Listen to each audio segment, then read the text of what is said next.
Hi friends, అందరు ఎలా ఉన్నారు? నేను అయితే చాలా బాగున్నా. బిర్యానీ అంటే నచ్చిన వాళ్ళు ఎవరుంటారు చెప్పండి?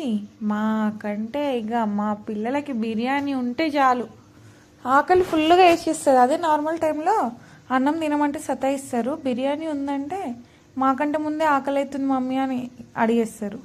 మీ ఇంట్లో కూడా ఇంతేనా మీ పిల్లలు? కామెంట్ బాక్స్లో కామెంట్ చేయండి.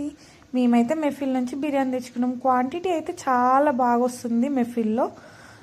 సరిపోతుంది 2 పర్సన్స్కి. అయితే మేమైతే కడుపు నిండా తింటాము. ఎప్పుడు మెఫిల్లోనే పెట్టుకుంటాం. టేస్ట్ కూడా చాలా బాగుంటుంది. బిర్యానీ విత్ కబాబ్ చాలా బాగుంటుంది కాంబినేషన్. మీరు కూడా ట్రై చేశారా ఇలా? ఎప్పుడైనా ట్రై చేస్తే నాకు కామెంట్ చేయండి. బిర్యానీ సర్వ్ చేయడంలో మా ఆయనను మెచ్చుకోవాలి. ఎప్పుడు బిర్యానీ తెచ్చినా మా హస్బెండే సర్వ్ చేస్తాడు అందరికీ. మీ ఇంట్లో కూడా అంతేనా? బిర్యానీ పీస్ అయితే చాలా మెత్తగా, చాలా టేస్టీగా, చాలా బాగుండే. మేమైతే కడుపు నిండా తిన్నాము. ఆ రోజు నైట్కి నో ఫుడ్, ఇంట్లో కుకింగ్ అంటే ఏం లేదు, బయటికి వెళ్ళి ఆర్డర్ తెచ్చుకొని తినేసామన్నమాట.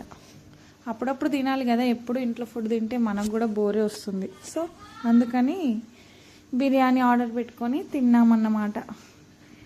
సరే ఫ్రెండ్స్, ప్లీజ్ నా ఛానల్ని సబ్స్క్రైబ్ చేసుకోండి. నా వీడియో కనుక నచ్చితే లైక్ చేయండి, షేర్ చేయండి. Subscribe to my channel. Bye friends.